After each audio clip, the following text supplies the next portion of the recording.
오늘은 금강산매경 지장보살님의 12번째 질문, 인연.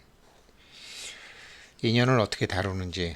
사실 부처님이 연기법을 깨달으셨다고 하는데, 연기법이 어떻게 저의 삶에 작동을 하는지, 이 연을 어떻게 다루는 건지, 연을 어떻게 대하는 건지에 대해서 제가 책에서도 또 스님들 법문에서도 찾을 수가 없어서 사실 연기법을 알기 위해서 선지식들을 그렇게 찾아다녔습니다. 피천득 선생 아시죠? 금화. 1910년도에서 태어나셨는데 집안이 엄청 부자셨다고 해요. 서울 종각에서 종로 5가 땅까지, 그리고 강남에서는 뭐 양재동에 한강변에서 양재동에 이르기까지 이제 알짜배기 땅을 다 소유한 엄청난 부자였다고 해요. 그래서 이제 1916년에 이 부자 아버지가 돌아가셨을 때 일본인 대신이 그 아버지 장례식에 참석했다고 하니 뭐 구한 말부터 엄청나게 부자였나 보죠.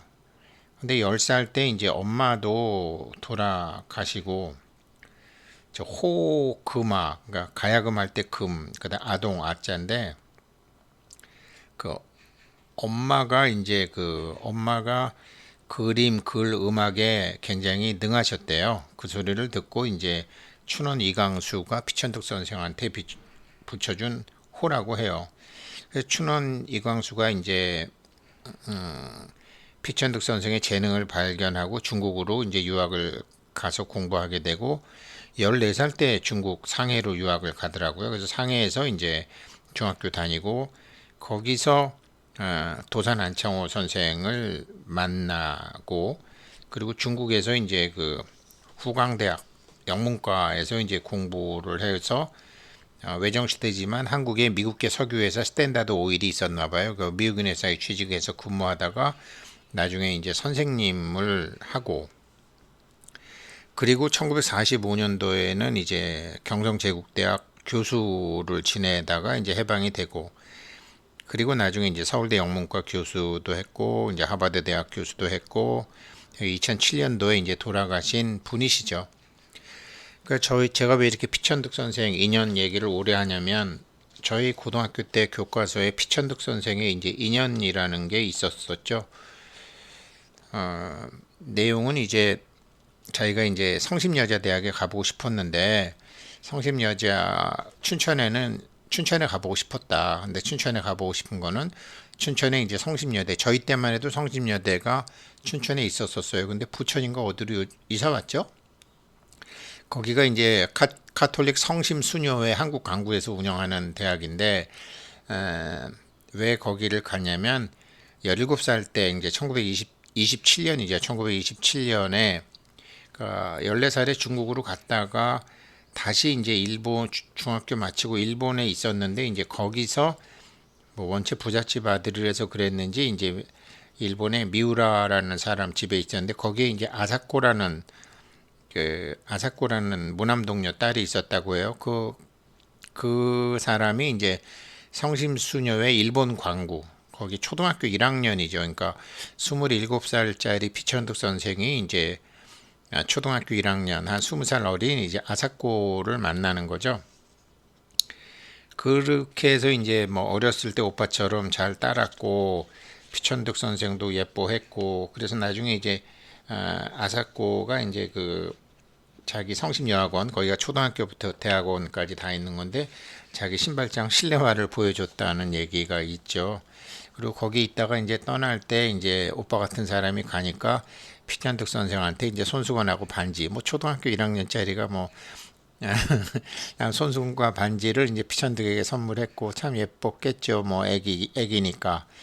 그리고 다시 이제 한 10년이 지난 다음에 이제 1937년도에 다시 이제 미우라 부부 집에 가서 이제 아사코를 만났는데, 그때는 이제 일본 성심여대 영문과 3학년이었고, 자기 기억에 남아 있었던 이제 신발장, 신발화 뭐 이런 거를 했는데, 아사코가 이제 연두색 우산을 들고 나왔다. 뭐 이런 거죠. 그리고 이제 일본이 망하고 이제 한국 전쟁도 끝나고 다시 이제 그 일본에 갔더니 성신여대 영문과를 나와서 그런지 일본 성신여대 영문과를 나와서 그런지 메가더 사령부에서 이제 영어 번역 일을 통역도 하고 번역도 하고 네, 일본계 2세 남성하고 살고 친정 근처에서 이제 살고 있었다고 해요. 그러니까 세 번째 만남이죠.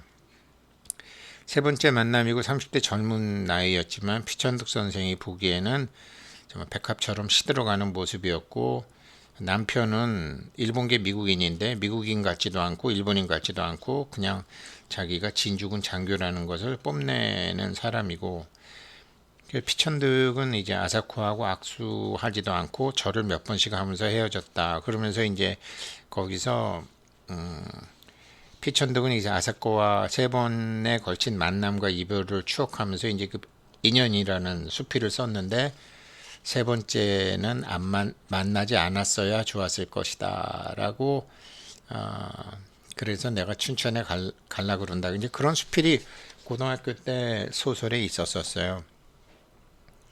그리고 뭐 이선희의 인연이라는 것도 있죠. 근데 우리가 피천득 선생 제가 이제 오늘 금강산매경을 하면서 이제 드리고 싶은 말씀은 피천득 선생도 이선희의 인연도 그게 우리가 잘못 알고 있다.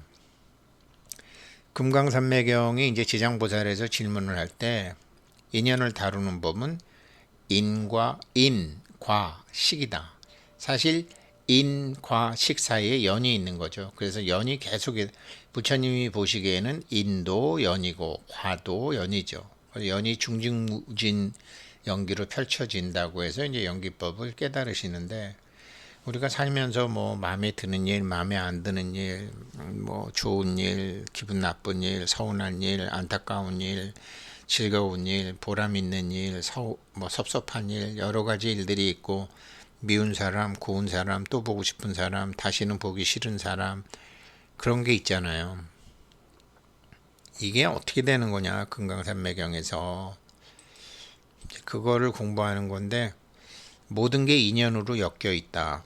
어리석은 사람은 인연을 만나도 인연인 줄을 알지 못하고 현명한 사람은 옷자락만 스쳐도 그것을 살릴 줄 안다.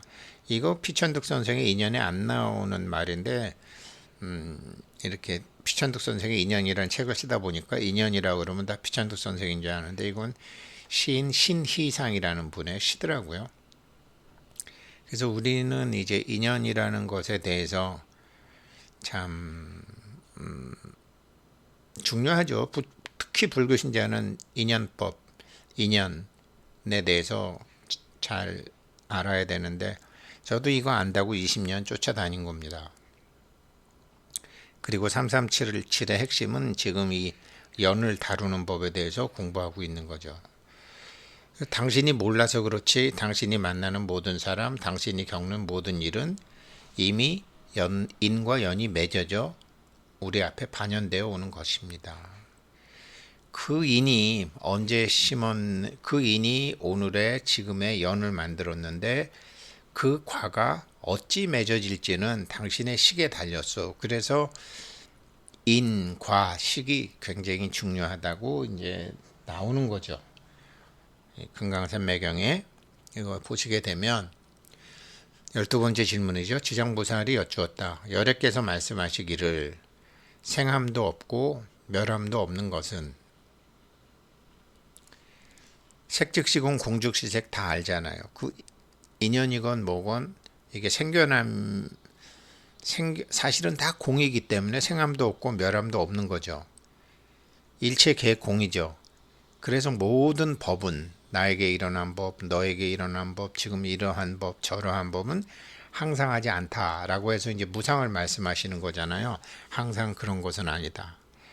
그래서 우리 뭐 금강산매경 사국에도 나오지만 모든 생멸이 사실은 제법이 공이기 때문에 그냥 공인 줄을 알아.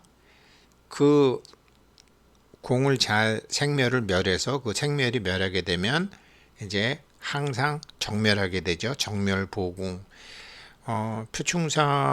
표충사를 제가 지금 6월 30일이 반결제죠.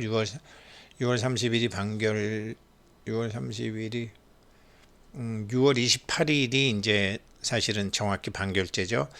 표충사 스님들 승공하려고 그러는데 지금 한국에 이제 제 선방에 계신 분들은 뭐 한국은 선방에 계신 분들은 이 정멸 보궁에 지금 우리가 여태까지 공부하던 것은 왼손 내 안에 붙여 내 안에 열애장을 아주 지금 배터리 충전하는 기간이죠. 그래서 이제 스님들이 배터리 충전이 반 정도 됐을 때 반 지나면 사실 배터리 충전이 한 70%는 되죠. 이제 그때 가서 이제 승공을 이제 할 건데 그 정멸의 상태에 계시는 거죠. 그 정멸의 상태에서 보궁이 나오는 거니까 원래는 우리가 그걸 해야 되는데 못 하니까 이제 소승의 법으로 인해 가지고 이제 표충사를 그렇게 승공을 갈 계획은 하고 있습니다. 근데 우리가 이제 각자 하면 더 좋죠. 쉽진 않지만 그런데 이 열애장 내 안에 붙여 내 안에 열애 내 안에 열애장의 이 진공묘유의 엄청난 힘은 이게 움직이거나 움직이지 않는 법 모든 법을 떠나서 있는 거죠. 3계, 6계, 색계, 무색계를 떠나서 작용하고 있는 거죠. 그런데 지금 우리가 이제 몸뚱이 가진 나로 유의법, 뭐 돈 버는 법, 뭐 누구하고 싸우고 공부 잘하고 권력을 갖고 승진하고 뭐 1억을 버내 10억을 버내 뭐 어쩌고 저쩌고 뭐 그런 유의법이 작동되는 세상에서는 불구덩이 같은 세상 사이에 어려움을 피하려고 한다면 참 이제 저도 뭐 지방으로 최근에 이렇게 다니면서 공부하신 분들 만나고 두려움도 실체가 없고 염려도 실체가 없고 걱정도 실체가 없고 희망도 실체가 없고 절망도 실체가 없고 이런 얘기를 하지만 우리가 이제 즐거움과 희망은 실체가 있는 것으로 자꾸 생각하고 싶고 두려움과 걱정과 근심, 염려는 실체가 없다고 생각하고 하잖아요. 그런데 그 실체가 지금 이제 양극성의 균형을 공부하는데 그게 실체가 없는 걸 확인하려면 이 정멸의 힘이 커져야 되거든요. 그러니까 자기가 어렸을 때부터 쓰던 왼손, 오른손, 오른발보다 왼손, 왼발이 더 능숙하게 잘 일었을 때 그 두려움과 근심과 걱정과 염려와 불안을 제압할 수 있는 건데 이게 쉽지 않다. 근데 이거를 이제 그냥 어거지로 누르려 그러면 안 되고 자기가 자기를 공부시켜서 자기가 자기를 납득을 시킨 다음에 자기가 자기를 이게 근심, 걱정, 염려, 불안이 실체가 없음을 납득을 시키는 공부를 지금 우리가 3377에서 하고 있는데 결론을 제가 말씀드린 거고 어떠한 법에 의지해서 스스로 책망하고 경책하며 부처님의 일문에 들어서겠습니까? 라고 지장보살이 물으니까 부처님께서 지장보살에게 얘기하기를 아래 세 가지 중대한 일에 대해서 그 마음을 꾸짖고 책망할 것이며 꾸짖고 책망하려면 남을 꾸짖고 책망하려면 힘으로 누르는 게 아니잖아요. 자기가 자기를 공부시켜야 되고 자기가 자기를 납득시켜야 되는 거 아니에요. 왼손이 오른손을 납득시켜야 되는 거 아니에요. 이 세 가지 중요한 일을 인과식이라고 했어요. 그래서 지금 참 인과식이라고 나오지만 13번째에 나오지만 지금 제가 오늘 12번째이기 때문에 미리 말씀드리는 거예요. 원인에 대해서 알고 결과에 대해서 알고 원인과 결과가 아니라 원인과 결과를 어떻게 인식하느냐 하는 참된 인식, 그 참된 인식 공부가 지금 양극성의 균형으로 공부하고 있는 거죠. 그리고 세 가지 진리는 답부터 말씀드리면 보살행을 하고 대각행을 하고 크게 깨닫고 해와 정, 이 세 가지예요. 그것을 행함으로써 부처님의 일문에 들어가게 된다. 근데 부처님의 일문에 들어가기 앞서서 우리는 윤회에 대해서 공부했고 세상 사고방식에 대해서 공부했고 이 양극성의 균형에 대해서 공부하고 그 다음에 이제 돈에 대해서 공부를 지금 하는 그런 커리큘럼으로 지금 3377이 나가고 있습니다. 여기서 이제 제일 중요한 거는 세 가지 중대한 일에 대해서 자기 마음을 꾸짖고 책망해라. 이게 이제 오늘의 핵심인데요. 그게 바로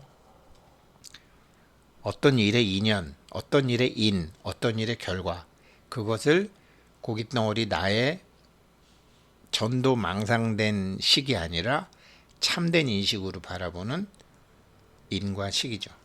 그 피천득 선생만 해도 아무튼 일본의 성심여학원, 그 다음에 한국의 성심여학원, 그 다음에 너무나 20살 어린 아기 같았던 이제 아사코를 이제 보고서 자기가 이제 느꼈던 거. 그게 이제 고등학교 때 2년으로 교과서에 있었고, 뭐 이선유의 2년 얘기도 있었는데 사람들이 2년 잘 모르죠. 이걸 어떻게 잘 다루어야 되는지. 근데 이 인연을 영어로 하면 인연은 영어로요. 운명이에요. destiny. 정해져 있다라는 거죠. 인연이라는 것은. 정해져 있는데 그러면 인연 따라 사는 게 부처님 가르침이냐? 아니죠. 인연을 참된 인식으로 바라보고 인연을 넘어서는 거죠. 그러니까 뭐 인연은 변하지 않으니 믿기만 하면 돼요. 뭐 이선희 노래도 나오지만 우리도 저도 뭐 피천득의 인연이라는 소설을 좋아하고 인연이라는 노래도 좋아하지만 넘어서야 된다라는 거죠. 어떻게 넘어서느냐? 인과 과와 인식에 대해서 참된 인식으로 인과 과를 바라보는 것. 그래서 참된 인식으로 인과 과를 바라보고 거기서 보살행을 하고 대각행을 하고 해와 정을 작동시켜서 말씀드리는 오른손 왼손에서 왼손을 능숙하게 잘 쓰는 이제 그런 얘기예요. 오늘 금강산매경 공부는 피천득 선생의 인연 얘기로 말씀을 드렸는데 피천득 선생은 98세를 사셨지만 아슬아한 인연은 생각하셨지만 뭐 그렇죠. 네, 여기까지 오늘 하겠습니다. 고맙습니다.